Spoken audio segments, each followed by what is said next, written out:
juin 1939, Loudun et Mirbeau accueillent des juifs allemands venus du bout du monde. Alors 1939, Allemands, Juifs, évidemment, ça renvoie à la Seconde Guerre mondiale. Mais c'est juin 1939. Or, la Deuxième Guerre mondiale a commencé le 1er septembre 1939, c'est-à-dire quelques mois plus tard. Rappelons les dates. Le 1er septembre 1939, l'Allemagne envahit la Pologne. 2 jours après, le 3, le Royaume-Uni et la France déclarent la guerre à l'Allemagne. Voilà, donc cette histoire que je vais vous raconter, dramatique, a commencé avant la guerre. Comment est-ce que j'ai reconstitué cette histoire, ces drames, avec la complicité de Jacques Pirondeau, qui est là, à partir d'archives découvertes dans un des greniers de la mairie de Loudun, à partir de documents que possède Jacques Sergent, de sites internet comme celui du Souvenir français de Loudun, de celui aussi d'Ovride, Vienne, Résistance, Internement, Déportation, un site, une association Poitevine, dont on pourra parler tout à l'heure si vous voulez en savoir plus, parce que son président est ici. Des archives départementales à Poitiers, de livres écrits sur le sujet, comme par exemple Être juif sous l'occupation par Élie Bloch, ou Un bateau pour l'enfer par Gilbert Sinoué, et aussi, hélas, de Mein Kampf d'Hitler. Parce qu'on va commencer par là, car au début, il y a évidemment Hitler, que je vais vous montrer. Ah, attendez.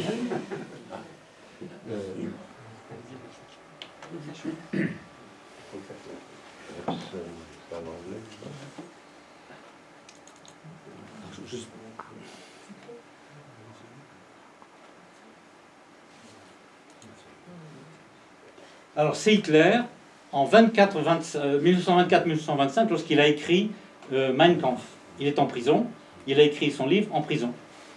Je vais vous lire quelques extraits de Mein Kampf. Il faut rappeler tout de même ce qu'il écrivait en 24-25 et qui va expliquer toute la suite. Ça va là, la lumière comme ça? Enfin, alors, je cite, quand je lève le doigt comme ça, c'est que je cite, ce n'est plus moi qui parle, là c'est Hitler. Les Juifs sont des parasites vivant sur le sang des autres peuples. L'araignée suce doucement le sang des Allemands, une véritable sangsue qui se fixe au cou du malheureux peuple. Autre citation. Aussi, le Juif cherche-t-il à abaisser systématiquement le niveau des races en empoisonnant constamment les individus. Autre citation. Il possède ou contrôle toutes les forces de la nation. Le Juif démocrate et ami du monde donne naissance aux Juifs sanguinaires et tyrans des peuples. Il rend les peuples mûrs pour le rôle d'esclaves. Avant-dernière citation. On aurait dû employer tous les moyens de la force armée pour exterminer cette pestilence, 1924. Si le Juif, à l'aide de sa profession de foi marxiste, remporte la victoire sur les peuples du monde, son diadème sera la couronne mortuaire de l'humanité. Voilà le programme. Et il devient chancelier 8 ans après avoir écrit ce livre, en janvier 1933, et il applique son programme. C'est-à-dire que dès mars 1933, le camp de Dachau est ouvert pour accueillir, si je puis dire, les communistes, les juifs allemands, car ce sont d'abord les Allemands qui ont payé avant de passer à d'autres pays. Je ne vais pas détailler toutes les humiliations subies par les juifs qui, lorsqu'ils le peuvent, quittent le pays, on le sait bien. La France en accueillera, mais je retiendrai un seul événement qui s'est passé en Allemagne, la nuit de cristal. C'était la nuit du 9 au 10 novembre 1938. 200 lieux de culte, essentiellement des synagogues, sont détruits. 7500 commerces et entreprises juifs saccagés, une centaine de morts, 30 000 déportés en camp de concentration, dès 1938. Et c'était 2 mois après les accords de Munich, qui étaient censés apaiser, calmer le jeu entre Hitler, Mussolini, le Royaume-Uni et la France. En ce qui concerne donc les Juifs cherchent à fuir leur pays, mais les pays voisins sont de moins en moins prêts à les accueillir. En ce qui concerne la France, début 1939, c'est la fin de la guerre d'Espagne et l'arrivée chaotique de centaines de milliers de réfugiés qui dorment, on le sait bien, d'abord sur les plages, totalement improvisées, puis à qui on fait construire des camps pour les héberger, que l'on appellera camps de concentration. Et je pense que Montreuil-Bellay fait partie de ces camps construits par les Espagnols. Le camp de la route de Limoges à Poitiers aussi. Vous avez le droit de me contredire. Hein, le camp n'a pas été construit par les Espagnols. Lequel? Montreuil-Bellay. Il a été construit par les Français, d'abord pour les Gitans. Non. Non. Non, il a été construit, à mon avis, là, je ne suis pas sûr 100% par les Espagnols, mais pour d'abord faire, c'était un stock de munitions d'abord, pour l'armée française. Oui, c'est vrai. Oui, les Gitans, c'est après. Les Espagnols, des Polonais et des Tchèques. Oui. Il a donc fallu pour les Allemands trouver des pays hors d'Europe. Et étonnamment, c'est le gouvernement nazi qui propose ou impose la solution. En avril 1939, Goebbels, Heydrich et Göring décident, avec la bénédiction d'Hitler évidemment, d'autoriser les Juifs à quitter librement le pays. C'est un coup de com', si on peut dire ça comme cela, pour montrer que finalement ces Juifs n'étaient pas si malheureux qu'ils pouvaient partir. Encore fallait-il trouver un pays d'accueil, et un pays lève le doigt, Cuba. Moi je prends les Juifs. Les Juifs souhaitant quitter le pays obtiennent un visa pour Cuba. Ça coûte fort cher, évidemment, on a exploité la situation. Pour quitter l'Allemagne, il a fallu payer fort cher. Ils ont laissé tous leurs biens derrière eux. Et le 15 mai, ou le 13 mai, je crois, le 13 mai 1939, un bateau quitte Hambourg, le Saint-Louis, avec entre 930 et 1000 Juifs, selon les documents que j'ai trouvés, direction Cuba. Je vais essayer, attendez. Ah oui, j'ai oublié. Oui, je suis un petit peu... Je voulais vous montrer ça. Alors, c'est un petit peu un retour en arrière. Après les citations de Mein Kampf, j'ai trouvé... Ah oui, ce que je voulais vous dire d'abord. Voilà, ça va faire un petit peu mieux d'abord. Je voulais dire que cette photo d'Hitler, je l'ai trouvée sur les murs du mémorial de Caen. Et que celle-ci, que je vais vous montrer maintenant, je l'ai trouvée au mémorial de Falaise. Mémorial des victimes civiles à Falaise. C'est un abécédaire pour les enfants. Abécédaire français. 41, 42, 43. À chaque L comme lion, vous avez G comme girafe, etc. Et voilà ce qu'on y dit. J comme que le juif aille où il voudra, pourvu que la place soit nette. Hélas, on ne retrouvera pas beaucoup d'autres galettes. Vous voyez le message. Et le dessin qui est explicite, les Juifs qui partent avec des sacs pleins d'argent. Profitons-en, ce sera pour voir à la lettre M. Miracle unique dans l'histoire, vainqueurs et vaincus, à Montoire, cessant d'être belligérants, ont pu faire un geste émouvant. Le miracle de la main serrée de Pétain et de Hitler qui scelle la collaboration. Donc, je reviens après. Voilà le Saint-Louis.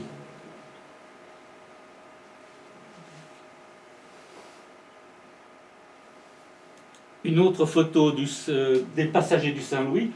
On peut imaginer, ces photos, je les ai prises sur Internet. J'avais essayé à chaque fois de vous donner les sources pour expliquer en même temps comment on travaille, si je puis dire.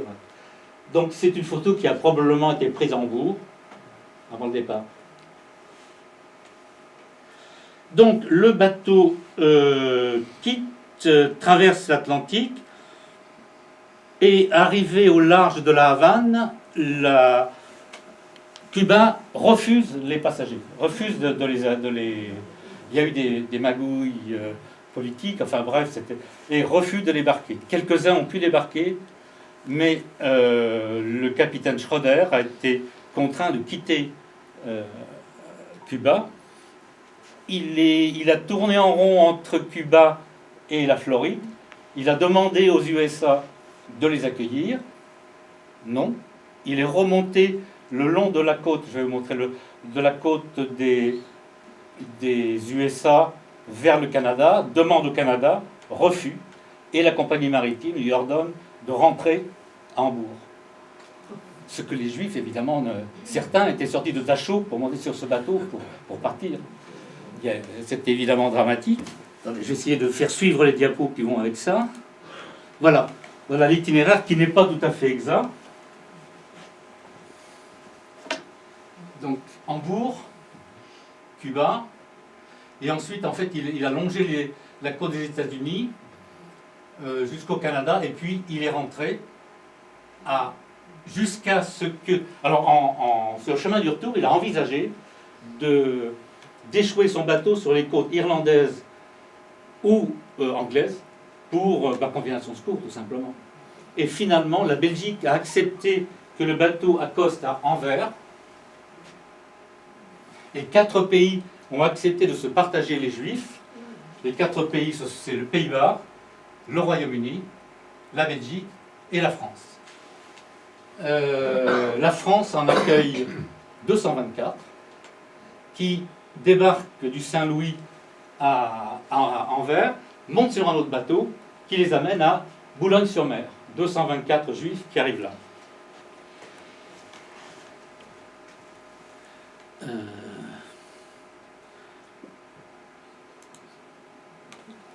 Et ces Juifs sont répartis sur tout le territoire.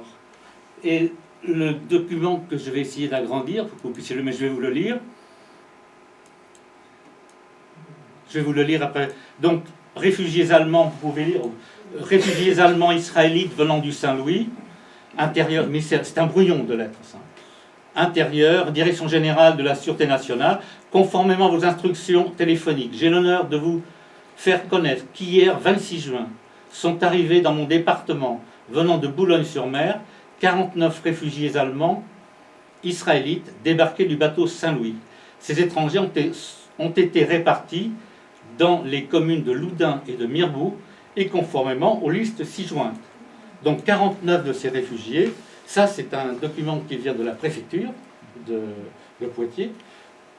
Ça n'est pas l'écriture du préfet, c'est l'écriture d'un chef de division. Enfin, mon département, c'est clair. Et donc, il annonce au ministère que 49 juifs sont arrivés et sont dispatchés entre Mirbeau et Loudun. Et il parle d'une liste. Voici la liste. Ah.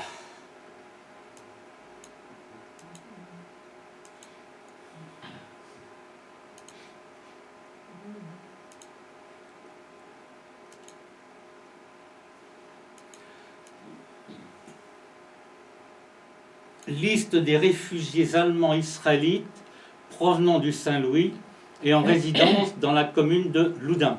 Donc voici ceux qui étaient à Loudun. Ça n'est pas très net, si vous pouvez lire.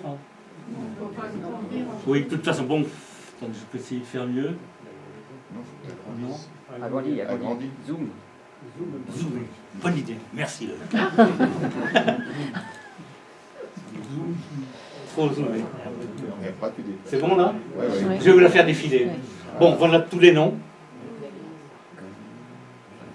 On va parler assez longuement de cette famille-là, parce qu'on a des documents sur eux, et certains s'en souviennent ici. Certains s'en souviennent de la famille Isner, Justin le père, Babette la mère, 2 filles, Bella et Ruth, qui ont 9 et 10 ans en ce moment.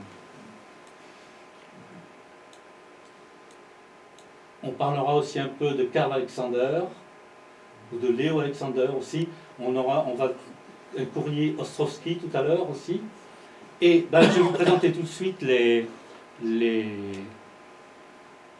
la famille Isner. Les voici. Le père et les 2 filles, en vacances probablement l'année d'avant, en 38 probablement, en Suisse semble-t-il. C'est en tout cas, j'ai pris sur internet ça aussi. La maman et les 2 filles. Certains les ont connues, ces filles, non? Je connais des gens qui les ont. Oui, vous les avez pas connues. Je vous dirai pourquoi tout à l'heure. Certains ont partagé les bancs d'école avec eux, à Loudun. Et voilà les 2 petites filles aussi, donc avant la guerre.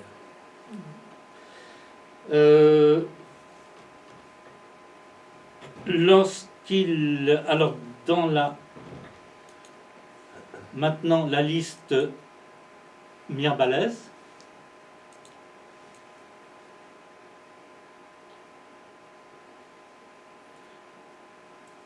Je la fais défiler tout simplement. On ne peut pas. Je vous parlerai à la fin, si je vais jusqu'au bout, de la famille Karliner, de Wessler, je vous en parlais tout de suite, de Walter Wessler, c'est comme ça qu'on prononce. Je ne suis pas germaniste, hein, donc je ne fais aucun effort pour déformer le. Et la dernière liste, ils étaient plus nombreux à Mirbeau. Est-ce qu'il y a des gens de Mirbeau ici?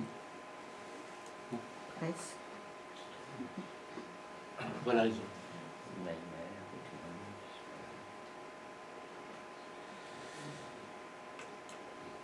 Alors, un courrier. Ah, ça ne marche pas. Cet ordinateur.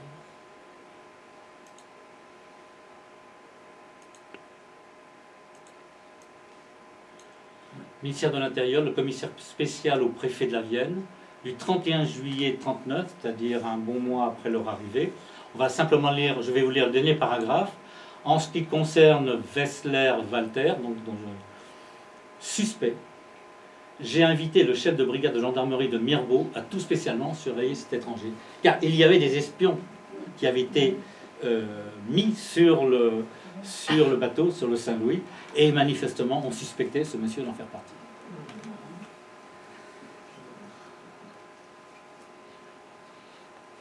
Alors, ils arrivaient avec un laissez-passer.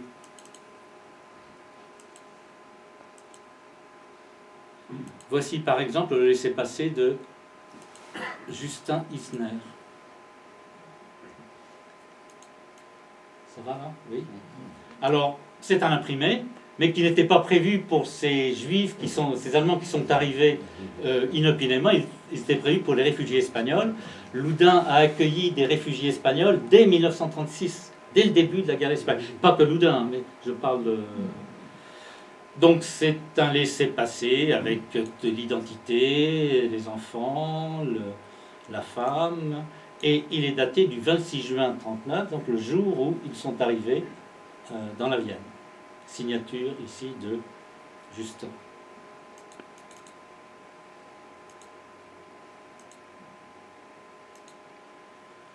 Et pour chacun de ces Juifs, de ces Allemands, il y avait aussi des directives du ministère de l'Intérieur données au préfet de la Vienne. Je vais vous lire celui-ci.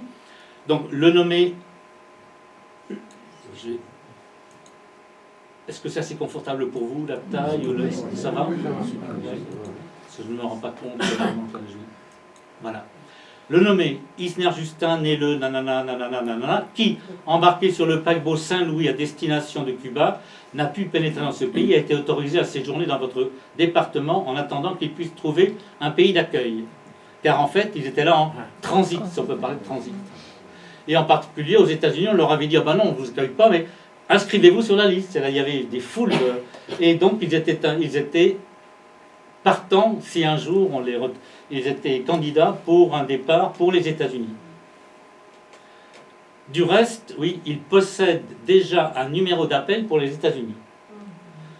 J'ai l'honneur de vous faire connaître qu'il y aura lieu de munir l'intéressé dès son arrivée d'un laissez-passer mensuellement renouvelable par vos soins, celui qu'on a vu juste avant, dont la validité territoriale doit être strictement limitée à celle de votre département, donc pas question de quitter la Vienne, et dont le modèle vous a été indiqué par une circulaire nana sur les réfugiés espagnols. On a vu que c'était un document qui était en fait destiné aux réfugiés espagnols.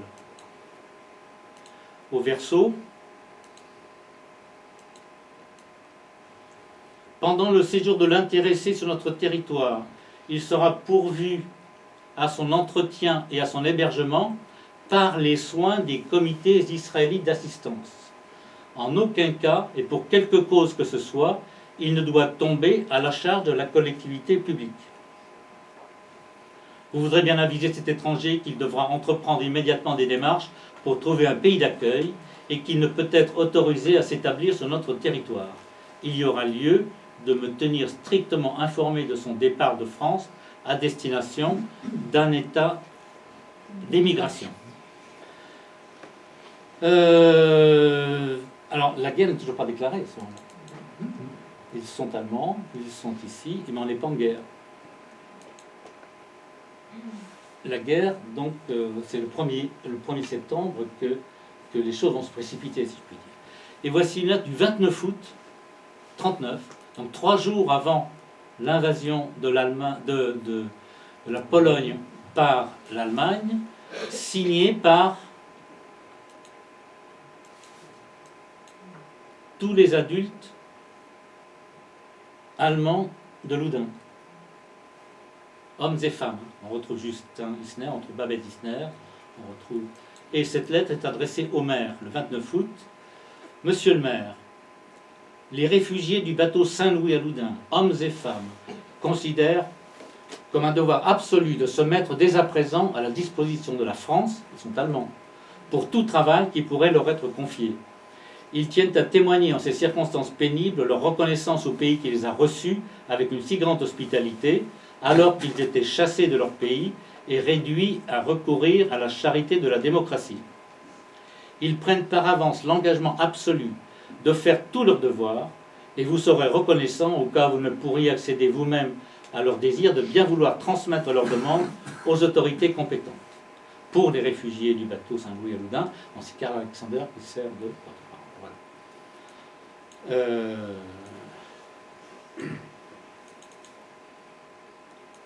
Voilà. Déclaration de guerre.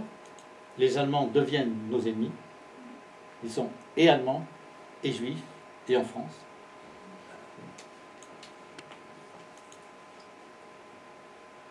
Et voici une lettre du 18 septembre 1939, c'est-à-dire 15 jours après le début de la guerre, signée par quelques Allemands loudunais, et là uniquement loudunais.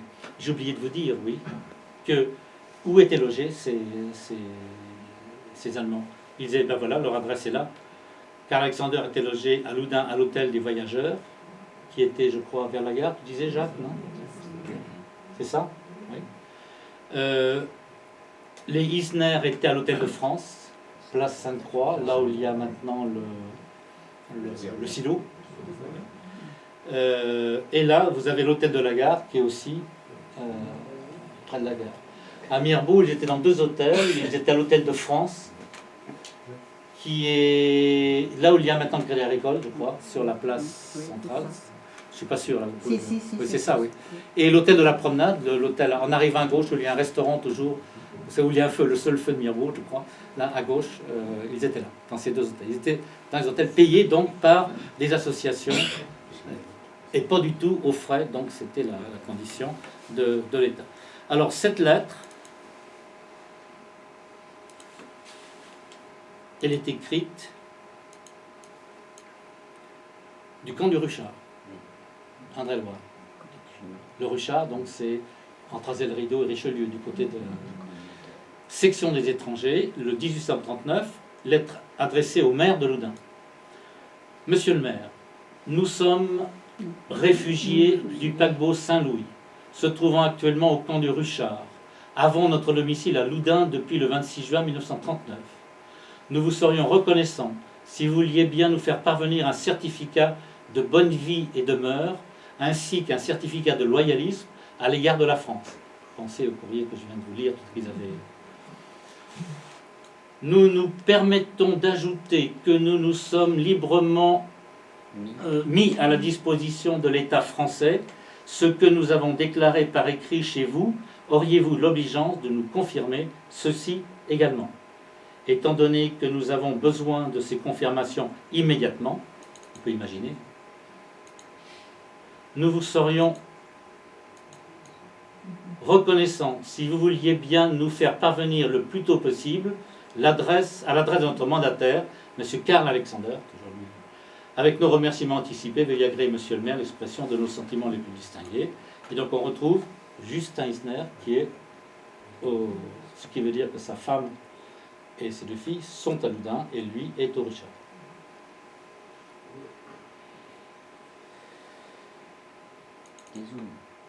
Comment?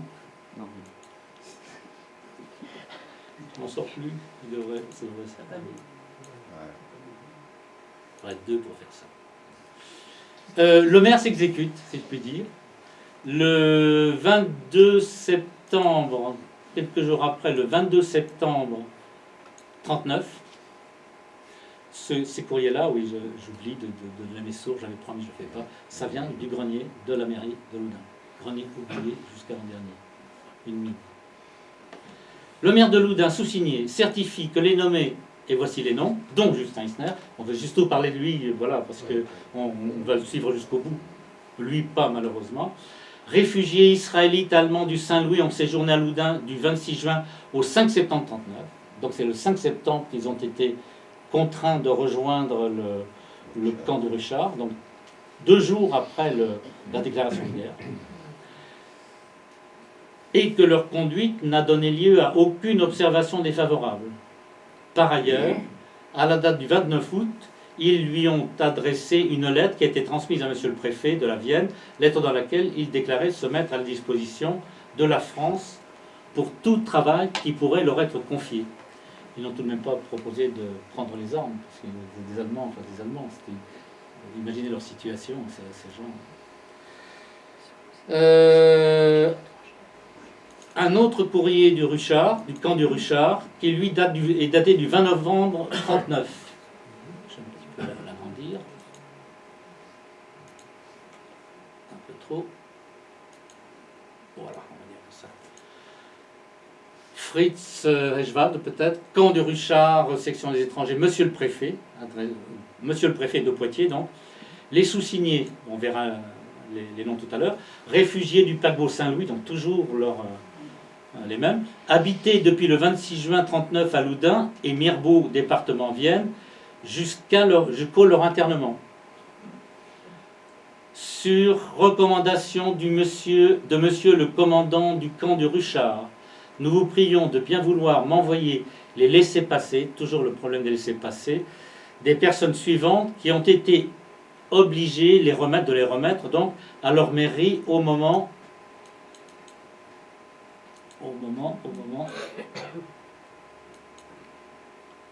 de leur internement. Pour votre information, je me permets de vous faire savoir que nos laissez-passer sont demandés pour compléter nos dossiers à la commandanture du camp.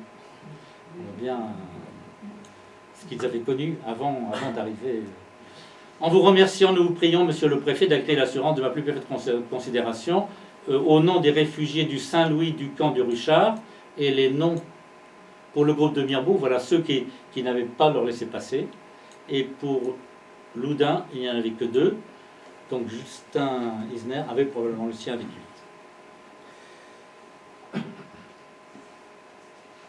Du fait de la déclaration de guerre, l'argent n'arrive plus pour payer l'hôtel, donc les Allemands sont obligés de quitter et de trouver des logements en ville, de devenir locataires.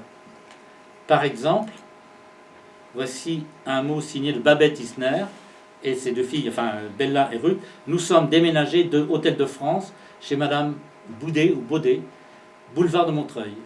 Alors boulevard de Montreuil, c'est le boulevard qui s'appelle maintenant boulevard Jean Pasco.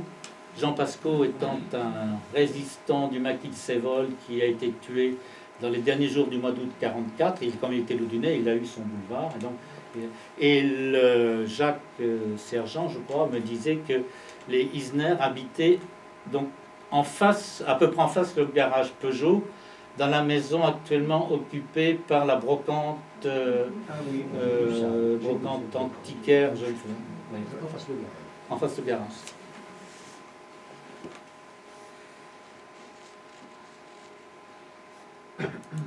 Affiche. Je vais vous en lire une partie. Avis concernant les ressortissants allemands et étrangers de nationalité indéterminée. Donc étrangers de nationalité indéterminée. Bonjour. Bon.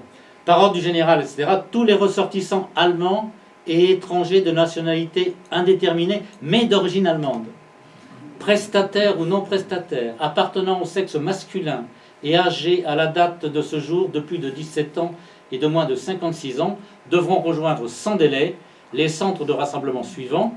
Premièrement, ceux résidant dans les départements de l'Indre-et-Loire, du Maine-et-Loire, des Deux-Sèvres et de la Vienne, le camp du Ruchard, près d'Azel-Rideau. C'est-à-dire qu'on ramène tous les Allemands, pas simplement ceux au camp du Ruchard. Et puis pour d'autres départements, c'est le camp de la Braconne près d'Angoulême. Ceux qui contreviendraient à cet ordre seront mis en état d'arrestation.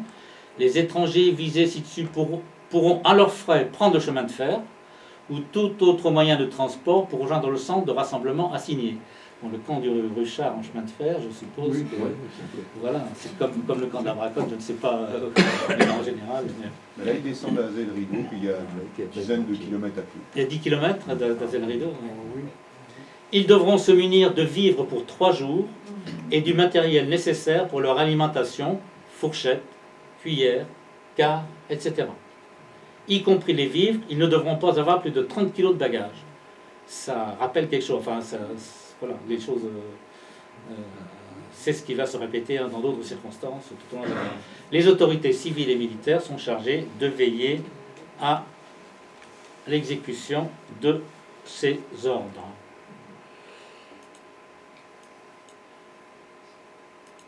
Donc, le préfet de la Vienne reprend cette affiche le 18 mai 40, conformément à des affiches apposées par les soins de gendarmerie et aux avis publiés par la presse, tous les sujets allemands et sujets étrangers de nationalité indéterminée mais d'origine allemande, du sexe masculin, etc., doivent être rassemblés sans délai au camp de concentration du Ruchard. Ils doivent s'y rendre par leurs propres moyens, c'était clair. À partir du lundi 20 mai, vous mettrez en état d'arrestation et remettrez entre les mains de la gendarmerie tous les sujets étrangers de la catégorie sus-désignée qui n'auraient pas encore rejoint le camp du Ruchard, et le sous-préfet de Châtellerault signale qu'il en envoie une copie conforme au maire de Loudun. Donc Loudun est aussi concerné, bien sûr.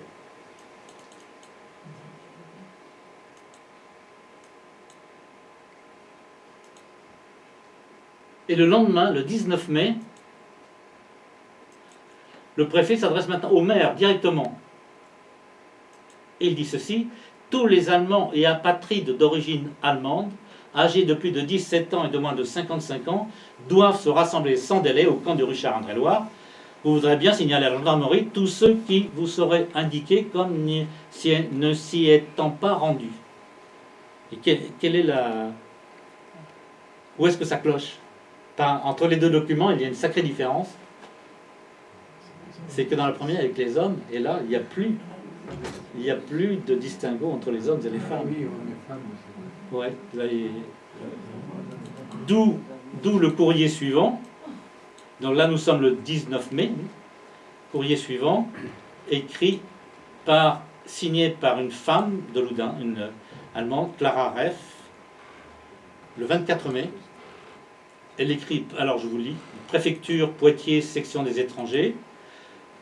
Nous sommes un groupe allemand de 3 femmes avec 5 enfants en âge de 3-13 ans, et nous permettons de vous demander si la destination de se présenter lundi le 27 mai à la mairie de Loudun pour internement. Pour elle, c'était clair, c'était internement. Elle savait d'où elle venait, enfin elles avaient vécu. Concerne aussi les femmes avec des enfants. Nous serions très reconnaissants pour une information, et s'il vous plaît, nous voulons téléphoner avec la préfecture demain samedi vers 11h pour obtenir une réponse sur notre question. Veuillez agréer mes hommages respectueux. Votre très dévouée Clara Reff. Et la préfecture a une note au crayon de papier à la préfecture: téléphonez à Loudun que toutes les femmes doivent se présenter, qu'elles aient ou non des enfants.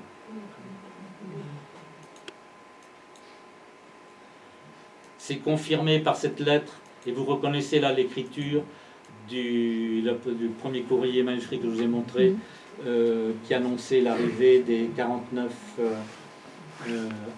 juifs allemands dans la Vienne, et ce monsieur donc était chef de division délégué. Donc ce n'est pas le préfet qui a écrit lui, mais enfin bon, c'est là. Et voilà donc confirmation de ce qu'on a vu tout à l'heure. Retournez à monsieur le maire de Loudun en le priant de vouloir bien informer la pétitionnaire que toutes, soulignées les femmes de nationalité allemande, doivent se présenter pour que leur situation soit examinée. Bon, lui, il ne parle pas d'internement, sans elle qui parle d'internement. C'est une situation examinée aussi. Elles devront être munies de toutes les pièces utiles à la justification de leur situation de famille. Voyons voir, où est-ce que j'en suis. Alors, pendant ce temps, là, on est le 25 mai. Attendez, on est le 25 mai. Où est-ce qu'on en est? 25 mai. Le 10 mai, les Allemands ont foncé sur le Luxembourg, la Belgique, le nord de la France. Ils descendent. Ils ne sont pas encore à Paris. Le gouvernement est... Est-ce qu'il est à Tours? Ça descend à Tours, le gouvernement... Je me tourne vers des spécialistes, des gens qui en savent. À Tours, ils ont un stop à Tours. C'est plus tard, je crois. Oui. Bon, vous oubliez mon début de phrase. Et bien sûr, ces juifs allemands sont engloutis dans toute la... Bon, on a tous vu des images de ces réfugiés qui partent de l'armée française, etc., sur les routes. Et donc, ils sont pris dans tout ça aussi. Un autre courrier...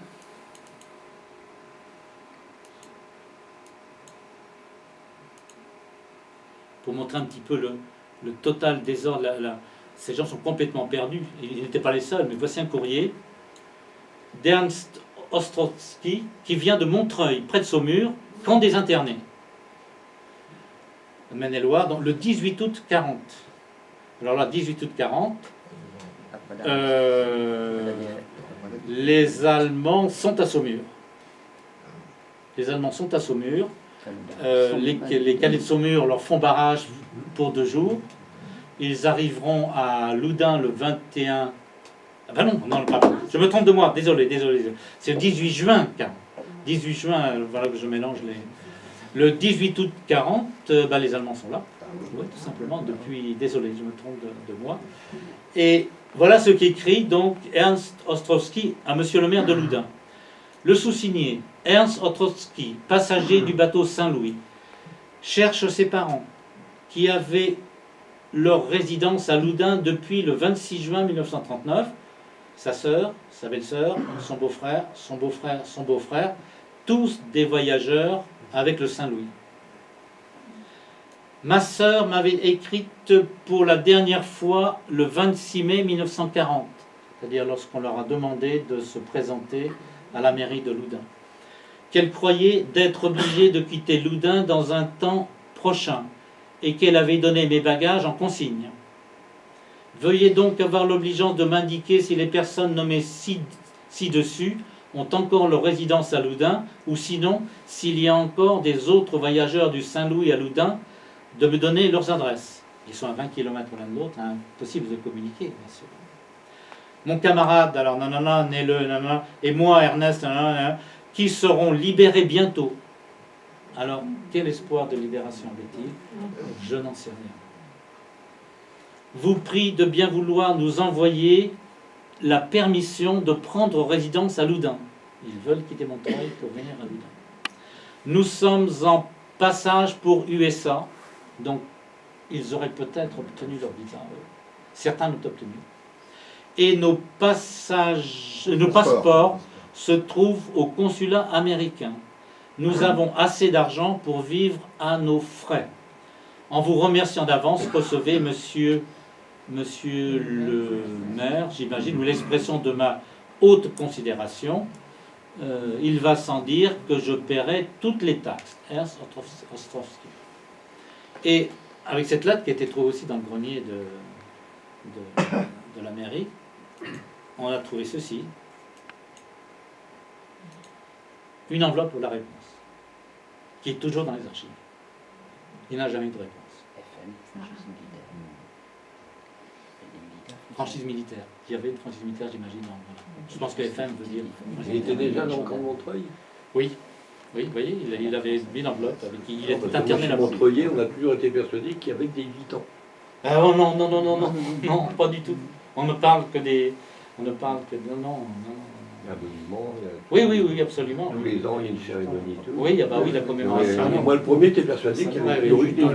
Lisez les livres de Jacques Sigaud, vous verrez que c'est bien. Ouais, je le connais bien. Oui. Les premiers mois, c'était quand même... il y avait plus de gens, d'ailleurs. Et après, il y a eu tous les Voilà cette histoire. Bon, on peut pas continuer, enfin, on va continuer autrement, mais on a la chance d'avoir eu un document qui nous est parvenu. Le témoignage d'une enfant qui avait 10 ans en 1944, Ruth Isner, une des deux filles. Ce document, Jacques Sergent, c'est lui qui me l'a passé. Tu peux nous expliquer, Jacques, comment tu l'as obtenu, d'où il vient, etc. Bon, alors ce document que vous rappelez, donc Jacques. Je t'entends pas, Jacques. Voilà. Ce document que vous parlez, Jacques, donc, Ruth et Bella et donc, avaient des amis à Loudun. Je vais demander à Jean-Jacques, le charpentier, n'est pas présent. Il y avait notamment donc, M. Quintard. Hein. Donc, les enfants s'amusaient beaucoup sur M. Quintard, le gendarme. Dans le récit, il parle de M. Le gendarme, qui était par rapport à les messieurs Quintard, les libraires, c'est le père, le grand-père. Le grand-père. Et il parle dans le récit Oui. où les gendarmes pleurent. Hein. Ruth Oui. dit que les gens pleurent. Donc, pour en revenir, M. Quintard, qui connaissait bien Ruth, qui venait de temps en temps à Loudun, venait régulièrement, Ruth avec sa fille Jacqueline. Et donc, M. Quintard lui disait à chaque fois, il faut que tu laisses un témoignage écrit. Et voilà, c'est ce qu'elle a fait. Elle a laissé un témoignage écrit à M. Quintard, et M. Quintard m'en a donné une copie. Voilà, c'est comme ça, la provenance, c'est grâce à M. Quintard, voilà, qui connaissait très bien ses enfants. Voilà, voilà pour l'instant. Donc c'est Ruth, la petite fille, on va suivre son itinéraire, qui, adulte, a écrit son histoire. Et je vais vous en lire quelques extraits. Elle raconte ce que ça veut dire. D'abord, pour ses enfants, c'était par rapport à l'Allemagne, et après le bateau, c'était le paradis. Elle dit, alors j'ai le doigt, je la cite, quelques jeunes de Loudun qui étudiaient l'allemand au collège venaient nous voir à l'Hôtel de France, place Sainte-Croix, où nous étions. Ils nous aidaient à apprendre le français et nous leur apprenions l'allemand. Et bientôt, c'était la guerre. Nous étions allemands et l'ennemi. Et mon père était mis dans un camp. Il pouvait rentrer une fois par mois. Puis c'est l'invasion du pays. C'est à partir de ce moment que les temps durs commencèrent. Car nous voilà en France occupée. Une situation identique à celle que nous avions fui le 13 mai 1939, quand ils avaient quitté l'Allemagne. Nous étions si pauvres que nous ne pouvions pas nous acheter une cuisinière pour nous faire à manger. Alors, nous faisions la cuisine sur des briques. Mes pauvres parents ont dû souffrir horriblement quand ils nous laissaient aller mendier de la nourriture, quand nous allions à la cuisine des Allemands avec de grandes casseroles. Il y avait des jours où ils nous faisaient éplucher 20 kilos de carottes et 20 kilos de pommes de terre pour qu'ils remplissent notre casserole. Quelquefois, nous volions des pommes de terre ou des choux dans les champs. Il explique ensuite que sa mère faisait des ménages, il n'y avait plus de que son père faisait du jardinage avant qu'il ne soit arrêté. Et il a beaucoup parlé de ses institutrices qui ont beaucoup compati, qui les ont aidés, qui ont accompagné les familles. Je vous donnerai des noms tout à l'heure.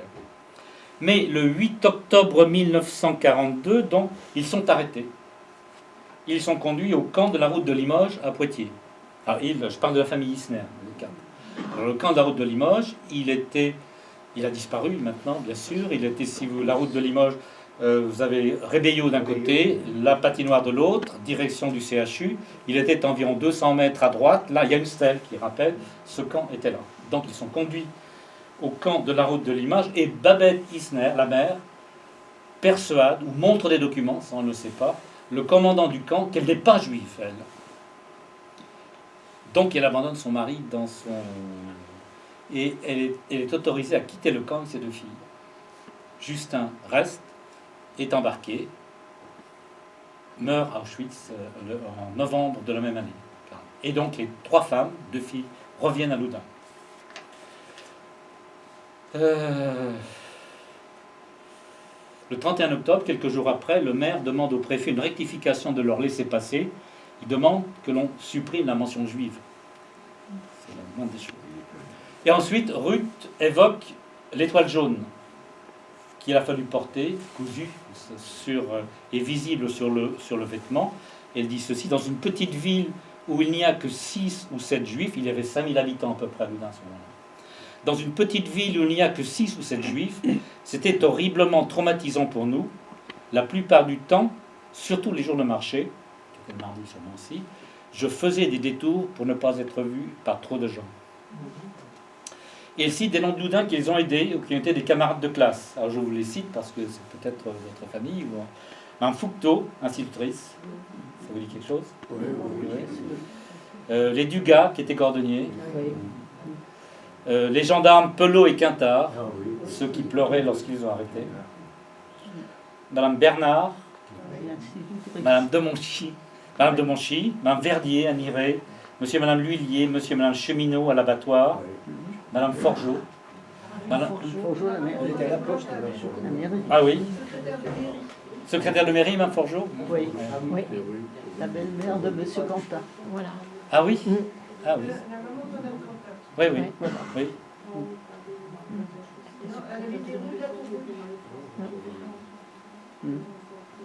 Alors Madame Rowe, qui n'est pas là, je crois, m'a dit avoir été à l'école avec Ruth.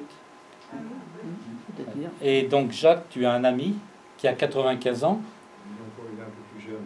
Ah, tu m'as menti. Comment? Il n'a pas ton âge, Jean-Jacques. Ah oui, il est de bon âge. Ah oui, il est bien plus jeune. Non, alors, bon, j'aurais pu avoir raison, mais j'ai tort. Parce que... Non, Jean-Jacques, il a 80. c'est Jean-Jacques qui donne son nom, si c'est pas indiscret. Jean-Jacques Charpentier. Jean-Jacques Charpentier, je oui. le connais. Et Qui, donc, qui a bien connu Ruth, donc qui a continué de correspondre avec elle. là, si- Et Ruth est toujours vivante, on en parlera tout à l'heure, elle a 90 ans. Donc ce monsieur aurait pu avoir 80 ans. Oui, il est, Non, non, il a 90 ans. oui, il est dans les mêmes âges Ils étaient que... ensemble, il y a eu une photo, je sais pas. 80, ah oui, il a 82 ans, Ils Jacques. sont photographiés devant Donc il était plus jeune Il y a que... M. Marcel Lambert, qui est une allemande. Il y a Serge Charpentier, il y a Jean-Jacques Charpentier, il y a aussi une dame qui s'appelle Aubourg, et c'est Simone Aubourg, etc. Donc ils sont photographiés, c'est tout. Voilà. Donc ils étaient amis, ils étaient tous du même âge. Mais début 44, elles sont à nouveau arrêtées. Et je parle des trois femmes, puisque Justin... Elles ne le savent pas, bien sûr, elles ne sont que bien plus tard que leur père et mari a disparu en fumée à Auschwitz. Elles sont à nouveau arrêtées en vertu d'une directive adressée au préfet régional Louis Bourguin par les autorités allemandes. L'objet de cette directive, c'est l'écartement des Juifs de la région de Poitiers. Et par région, on entend les 5 départements, je crois, Vienne, Deux-Sèvres, Charente, Charente-Maritime et Vendée. C'était la région. Donc, et voici le texte de la directive.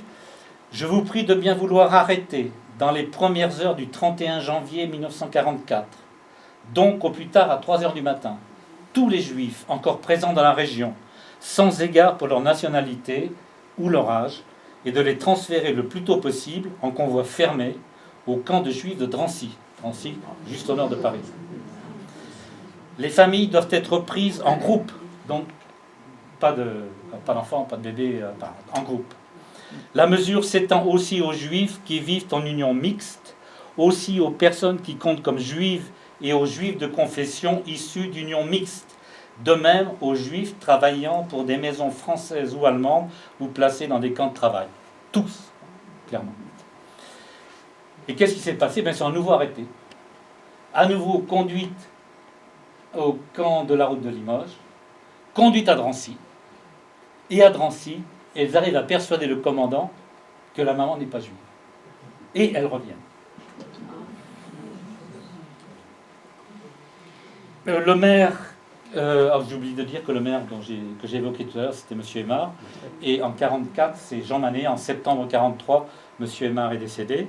Et le maire Jean Manet écrit au sous-préfet quelques jours après pour lui rappeler que les trois Isner ont été libérés par les autorités allemandes, motifs invoqués ne sont pas juifs. Et il demande au préfet, au sous-préfet, il dit « Je vous serai obligé de bien vouloir m'indiquer si je dois les maintenir sur la liste des juifs. » On se couvre. Oui.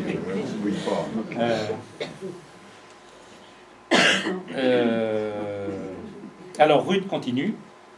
Je crois que beaucoup de gens ne se rendaient pas compte de notre misère et pauvreté.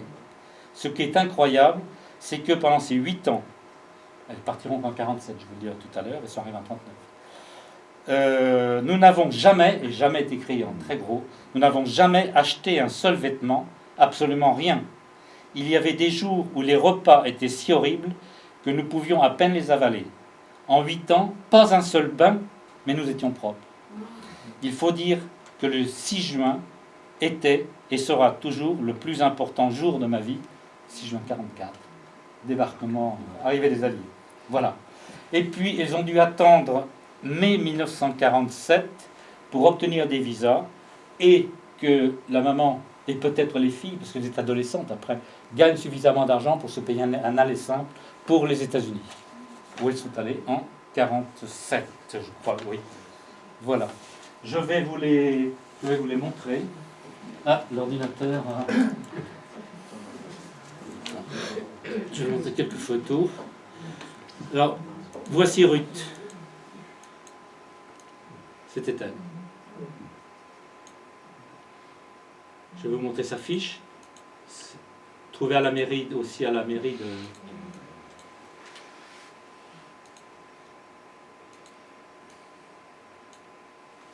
Vous pouvez lire, oui. Isner Ruth, voilà, elle est en 29. Non. On demandait la religion juive. Et ce document, attendez, qu'est-ce que je voulais vous montrer? Oui, que sa carte d'identité a été délivrée le 25 novembre 1944, c'est après la libération du Loudunais. Les Loudun étaient libérés le 1er septembre 1944.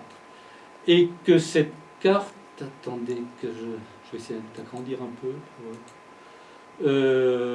Qu'est-ce qu'il y a écrit là? Validité 44-45, et elle a été prolongée 46-47, c'est le moment où ils sont partis. Voilà, 1m58 et sa signature très appliquée.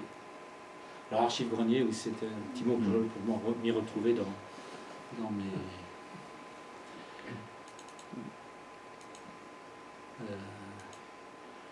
Voilà la maman.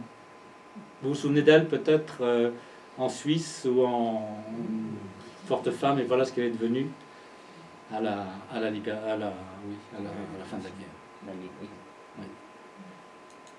Donc voilà, la fiche retrouvée aussi, la concerne elle et son mari, retrouvée dans les greniers de la mairie.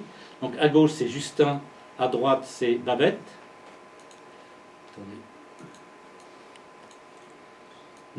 Religion israélite, le père. Et sa carte d'identité a aussi été prolongée. Elle faisait prolonger les cartes d'identité jusqu'en 1947.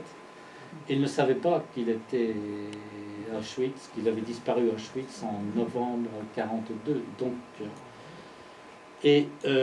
voilà pour elle, Babette, religion israélite, entre parenthèses, arienne. Ouais.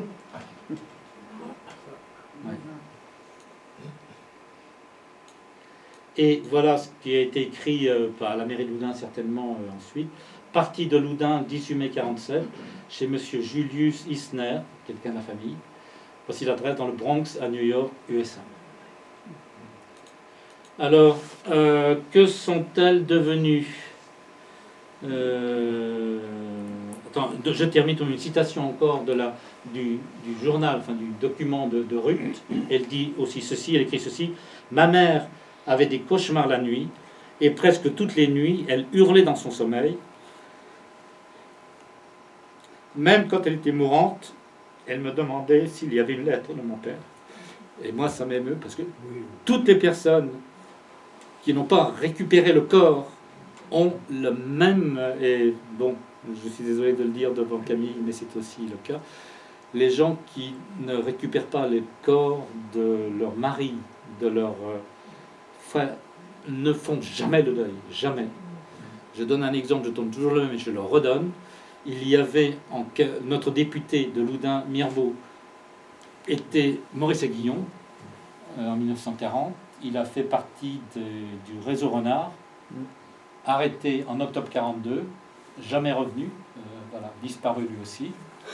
Sur son lit de mort, sa femme le réclamait des années après. Et aujourd'hui, sa fille, qui a 80 ans, André Pichon, André Pichon, qui habite dans la même maison, a toujours le nom de son père dans l'annuaire téléphonique. C'est-à-dire que Maurice et Guillaume, c'est terrible, est toujours dans l'annuaire téléphonique. Sa fille n'a pas fait, et lorsqu'elle en parle, c'est terrible. Et bon, je dis Camille aussi, bon, je peux parler rapidement de Camille. Son papa de Saint-Clair a été arrêté en juin, voilà que je mélange les dates maintenant, en 41 en tout cas, n'est jamais revenu. Et c'est pareil, enfin bon, il m'a confié, voilà, je peux vous dire aussi que Babette est morte rapidement en 49, 2 ans après les morts, à New York. Que Bella est morte à 84 ans en 2012 dans le Connecticut aux USA, donc elles sont restées aux USA. Et Ruth donc est toujours vivante, je l'ai appris hier donc par Jacques. Elle est aux États-Unis, j'imagine, Ruth. Jacques, tu sais, non? Oui, aux États-Unis. Elle est aux États-Unis. Elle a une fille, donc le papa vient avec sa fille, avec Jacqueline. Et quand est-ce qu'elle est venue la dernière fois à Loudun alors? Bon, elle est venue il y a quelques années d'après Jean-Jacques, et ils étaient montés d'ailleurs à la Tour Carré, et Ruth était montée, par contre sa fille avait peur de monter, c'était plus chaud. Elle avait vertige. Alors la semaine dernière, j'ai découvert qu'il y avait une lettre de Justin Isner qui était conservée à New York au United States of America. Attendez, que je retrouve le nom de... Ça se termine par Memorial, par Museum, mais entre les Holocaust Memorial Museum. Une lettre que Justin avait écrite le 23 juin 1939 lorsqu'il était à Boulogne-sur-Mer. C'est-à-dire qu'il était revenu de ce périple en bateau, et il a écrit une lettre, et cette lettre a été déposée par Bella en 1999 aux archives de ce musée. J'ai découvert sur Internet il y a 15 jours, j'ai envoyé un mail en disant je peux avoir une copie, et puis j'ai pas de réponse. Donc il y a, l'histoire c'est comme ça, on peut toujours, mais bon, il y a là un document où il raconte certainement toute cette histoire vécue par lui sur le Saint-Louis. Encore peut-être une dernière chose les concernant. Si, j'ai encore une chose, un document à vous montrer. Le voilà. Il vient de la mairie de Loudun. Le décès de Justin Isner est enregistré à la mairie de Loudun. Pourquoi? Parce que c'était son dernier domicile. Il n'a connu que les camps ensuite. Donc voilà, je vous le lis. Le 11 novembre 1942, à une heure indéterminée, est décédé à Auschwitz, Pologne, Justin Julius Isner, domicilié à Loudun. C'était à Loudun. Né à, voilà, le fils de Nana, dressé le 14 novembre 2011 à 10h09 sur la déclaration de Daniel Arnaud, adjoint au directeur des missions à la direction générale de l'ONAC, l'Office national des anciens combattants et victimes de guerre. Acte transcrit par nous, c'est la fonctionnaire de la mairie de Loudun qui l'a fait le 8 décembre 2011, donc il y a 8 ans. Donc c'est pas... Et dessous encore, mort, il a été déclaré mort en déportation. Décision du ministre des anciens combattants et victimes de guerre en date du 6 janvier 2012. C'est-à-dire qu'aujourd'hui encore, on continue de légaliser, enfin je ne sais pas, de faire des recherches. Voilà. Et enfin, la dernière chose que je vais vous dire, c'est que il y a bon, c'est Internet, j'ai trouvé ça sur Internet, il y a un seul endroit où il reste une trace de ce périple. La ville de Halifax, en Nouvelle-Écosse, Canada, a érigé, il y a quelques années, un monument, peut-être par culpabilité, peut-être en souvenir, enfin, pour ces gens. Et ce monument s'appelle The Wheel of Conscience, la roue de la conscience, et ce sont 4 engrenages qui représentent la haine, le racisme, la xénophobie et l'antisémitisme. Voilà.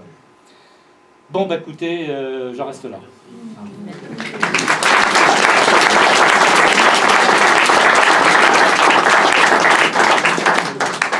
Et si vous avez des questions, des choses à ajouter, parce que vous avez connu des...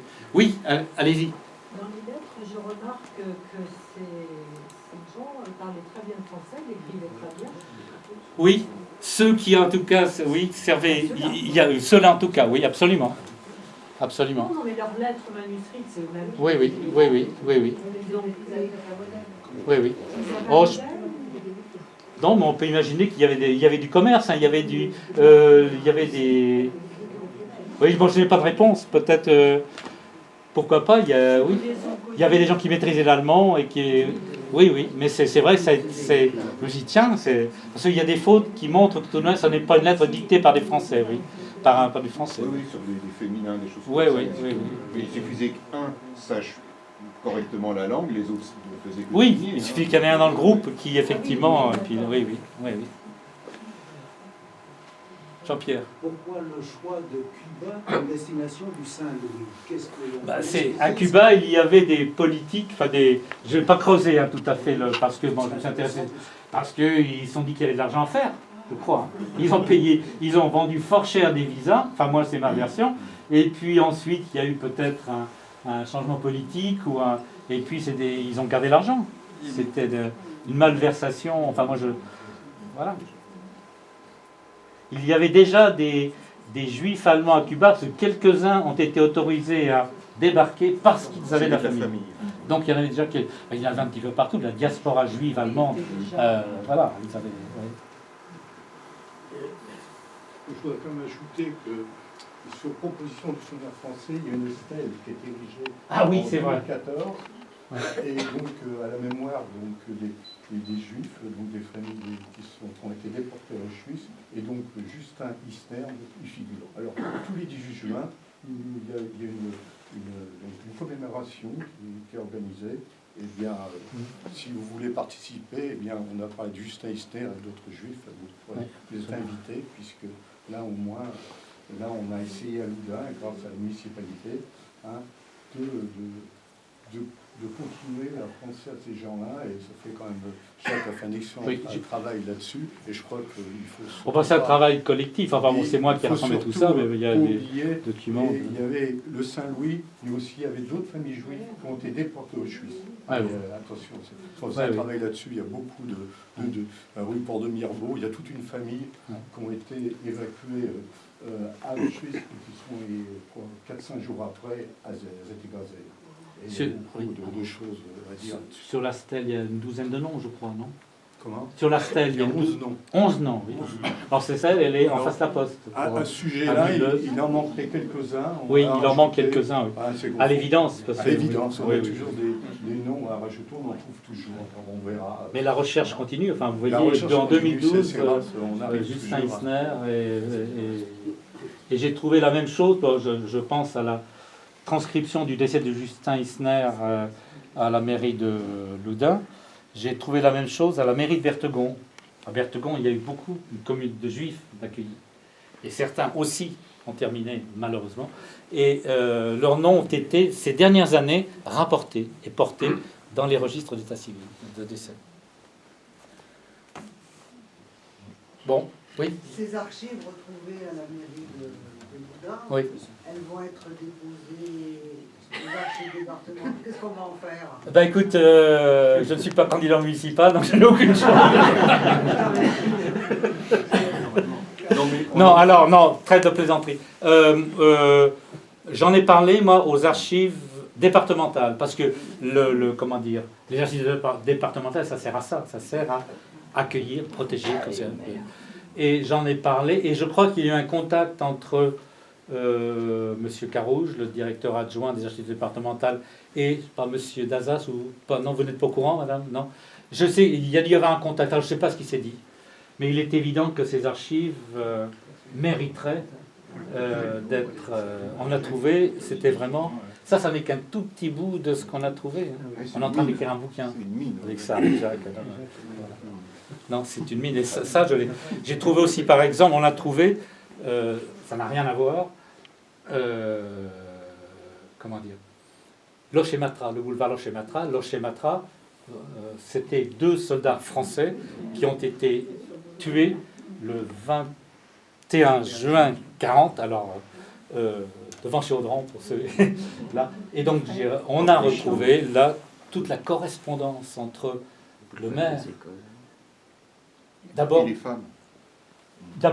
pour retrouver l'identité, C'était deux cadavres calcinés, désolé, dont les Allemands avaient enlevé l'identité. Il a fallu savoir qui c'était, il a fallu du temps, et ensuite prévenir les veuves. Et ensuite, il y a eu un courrier avec les veuves, vous imaginez, qui voulaient récupérer le corps. Bon, je vous dis des choses comme elles sont. Ils étaient tellement calcinés qu'on les enterrait ensemble dans le même cercueil, parce que voilà, il restait, et les veuves voulaient récupérer le corps. Voilà une situation parmi tant d'autres. Et tout ça, tous ces échanges sont dans ce grenier. Bon, ils sont au sec, là-bas, il n'y a pas de rats, il n'y a pas de... la toiture... On a rangé un peu. On a rangé, on a mis de l'ordre.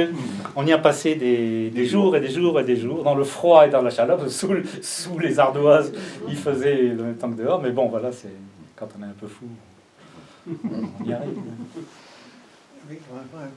Oui, André ? Bon, excusez-moi un peu un certain pessimisme. Merci d'abord, Jacques. J'ai certainement fréquenté ces personnes dont il parle, en particulier à l'école. Mais à cette époque, on ne mélangeait pas garçons et filles. Oui. Il y avait deux écoles.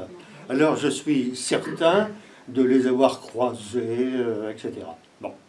Et puis, 20 ans plus tard, je suis instituteur au camp de Lari, à côté du Vigan.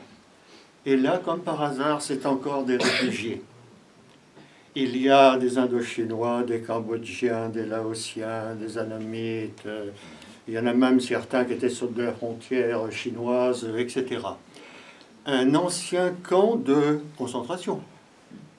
Il a à peu près disparu parce qu'actuellement on y a fait le circuit automobile à la place. Ah oui, Ayant vécu un certain temps avec eux, je peux vous dire que les conditions de vie n'étaient pas drôles. La nourriture, une chance qu'il y avait du riz. Midi, les gamins quittaient la classe, on avait combien, 150 à peu près. Et puis, 10 minutes après, ils revenaient, ils s'assoyaient au bord du caniveau, et puis ils mangeaient la boulette de riz que la maman avait préparée. C'était le repas point final. Et puis, aujourd'hui, je suis toujours après... Oui, après, il y a eu l'Algérie, mais ça, c'est autre chose. Mais je fais toujours un gros lecteur, et le mot réfugié, aïe, aïe, aïe, aïe, aïe, aïe, aïe. Et toutes les conditions dans lesquelles on accueille les réfugiés. Je vous demande simplement d'y réfléchir. En quelle année tu étais le camp du Vigan, à quel moment tu étais inscrit là-bas? Alors, j'ai été en 50. Enfin, c'était... Bon, suite à Dien Bien Phu, suite après tout un tas d'événements, il y a souvent des Eurasiens qui ne pouvaient pas rester là-haut, absolument pas. Donc ils ont été accueillis en France dans 4 camps différents. Et puis, à ma demande d'ailleurs, je me suis retrouvé directeur de l'école là-haut, si l'on veut. C'est-à-dire, d'une part, les enfants, bien sûr. Et puis, le jeudi, c'était le jour de congé. Les parents, ils venaient apprendre le français. Ouais. Et puis, vivant avec eux, j'ai vu les conditions de vie, ce que tu viens de décrire, tout ça. La France n'est pas à la pointe du progrès, hein. Ni, je crois, encore aujourd'hui, même si je n'ai pas de renseignements précis. Excusez mon pessimisme. C'était en quelle année, ça, M. Lorceau? Comment? 1960. 60. Il y a eu des harkis aussi. Les harkis après. Oh, il y a eu les Espagnols, il y a eu des Français internés par les Allemands, puis il y a eu les Allemands internés par les Français, et puis il y a eu les Vietnamiens. Enfin, je dis Vietnamiens, c'est un terme général, parce que moi, ça n'a jamais été ça exactement. Et puis ensuite, il y a eu les harkis, oui. Et puis je sais pas. Aujourd'hui, il y a les migrants qui passent de l'Italie, les Espagnols n'en veulent pas, les Français n'en veulent pas et tout. C'est un éternel recommencement. On se rejoint là, oui. Merci à Jacques de nous rappeler un peu tout ça, de nous remémorer un peu tout ça. Oui. Malheureusement, ce sont des choses pas drôles, mais je crois qu'il faut être lucide que ça s'est passé. Oui. Parce que la guerre, voilà... Oui. Annie. Un petit truc là. Si Cuba n'a pas tenu sa promesse d'accueil du Saint-Louis, j'ai appris lors de la lecture d'un roman, dont malheureusement j'ai oublié le titre, mais peut-être Marc-Claire. En Haïti. Haïti a accueilli beaucoup de juifs allemands. Moi aussi j'ai lu. Et Haïti, c'est quand même le premier pays à avoir interdit l'esclavage. Enfin, Oui. Quelque chose comme ça. Bon, voilà, c'est juste D'accord, pour, oui. rendre hommage à Haïti. Avait déclaré la guerre. En 10 ans après, Napoléon. Haïti? Ah oui. Mais manifestement, bon, dans cette histoire du Saint-Louis, je n'ai rien vu sur Haïti. C'est-à-dire qu'à aucun moment, Haïti a été sollicité ou Haïti a... Moi, je n'ai vu que passer que Cuba, donc les États-Unis et le Canada. Ce qui est terrible Alors, avec les États-Unis, c'est qu'ils les ont refusés parce qu'ils avaient des quotas d'immigration. oui, une liste d'attente. Ils avaient atteint les quotas de Oui. migrants allemands et autrichiens. Et comme ils étaient allemands, Oui. les Autrichiens c'était pareil. Oui. Bon, certes, ils étaient juifs, mais ils ne pouvaient pas dépasser leurs quotas. Oui, oui, oui. C'est aussi intéressant de se poser la question. Oui, oui. J'ai oublié de dire qu'il y avait des Autrichiens parmi ces... Attendez. ces- Il faut quand même se rappeler aux États-Unis que Henry Ford avait la photographie d'Hitler dans son bureau. Hein. Ah bah, c'était un des premiers sponsors. Oh, ouais. Oui, oui. Les quotas, ils Oui, Les oui. États-Unis, ils n'étaient pas contre Puis il y avait une les liste nazis, hein. d'attente. Ils ont même envoyé assez de capitaux. Oui, liste sur laquelle se sont inscrits ces juifs, ces Allemands du Saint-Louis. Et puis au fur et à mesure que leur nom sortait, ils partaient. Il y en a quelques-uns qui... Enfin, la preuve, c'est que la famille Isner... Mais oui, ça c'était après la guerre. Mais il y en a quelques-uns qui ont pu... D'autres, j'imagine, ont dû suivre les filières classiques, l'Espagne, et puis partir ensuite vers le sud. Comme... Est-ce qu'il y a des familles juives qui sont restées domiciliées dans quelques-uns? Oui, à ma connaissance, non. Mais bon, je ne sais pas. À ma connaissance, non. Et si elle avait été reconnue comme non juive, elle a pu revenir, mais obligée quand même de porter l'étoile. Ben non. Mais si la fille dit qu'elle... Oui, elle l'a porté avant, c'était avant, oui. Parce que le maire demandait au sous-préfet s'il fallait tout de même qu'il continue de la mettre sur la liste des juifs, alors que les Allemands avaient dit qu'elle n'était pas juive. Oui, ce qui était oui. Non. Oui, le père était juif. La mère, elle n'était pas juive, et donc... comment ? Entre parenthèses, ce que vous avez montré, c'est qu'elle était juive arienne. Oui, mais on peut pas être... Enfin là, on ne veut pas être juif et arien, je crois, si. Mais non, je pense que Je ne sais pas, moi, C'est marqué israélite, pas juif, israélite, arienne. C'est israélite qu'elle avait écrit. Ah oui, c'est pas juif. Oui. c'est israélite. Oui. Comment ? Qu'est-ce que c'est être juif? Oui, ben voilà. Alors on ouvre le débat ou on en reste Ben écoutez, merci. Si vous n'avez pas d'autre chose, merci de votre